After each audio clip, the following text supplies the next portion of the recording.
எங்க பாட்டிக்கு 70 வயசு வரையுமே முடி நரைக்கவே இல்லை. ஏன்னு சொல்லிட்டு நாங்க அடிக்கடி கேட்டுட்டே இருப்போம். அவங்க சொல்லுவாங்க, இந்த விளக்கெண்ணெய் கேஸ்ட்ரல் ஆயில் இருக்கு பாத்தீங்களா, அதுதான் வந்து நார்மலாவே அவங்க ஆயில் மாதிரி அடிக்கடி தடவிட்டே இருப்பாங்களாம். அதுதான் வந்து ஒரு மெயின் ரீசன் வந்து சொல்லுவாங்க. சரி, ஓகே, இது உண்மையான்னு சொல்லிட்டு சயின்டிபிக்கா வந்து நம்ம பார்க்கலாம் அப்படின்னு சொல்லிட்டு கூகுள்ல செக் பண்ணும்போது, இந்த கேஸ்ட்ரல் ஆயில்ல வந்து நம்ம ஹேருக்கு வந்து கண்டிஷனிங்க்கும் நரிஷ்மெண்ட்டுக்கும் நல்லா சப்போர்ட் பண்றது இந்த கேஸ்டர் ஆயில். ஸோ இதை வந்து நம்மள பிளாக் ஆயில் வந்து நம்ம சூப்பரா வந்து ஆட் பண்றதுனால ஹேர் ஸ்பிளிட்டன்ஸை வந்து நல்லா கம்மி பண்ணி ஹேரை வந்து நல்ல நரிஷ்மெண்ட்டாகவும் கண்டிஷனிங்காகவும் வச்சிருக்குது.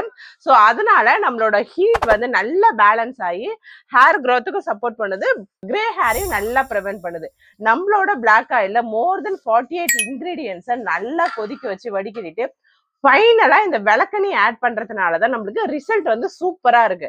சின்ன வயசுல யாருக்கெல்லாம் வெள்ளை முடி இருக்கோ அந்த மாதிரி இருக்கிறோம் கண்டிப்பா இந்த பிளாக் ஆயில ரெகுலரா யூஸ் பண்ணிட்டு வரும்போது ரிசல்ட் வந்து கேரண்டடா இருக்கும்.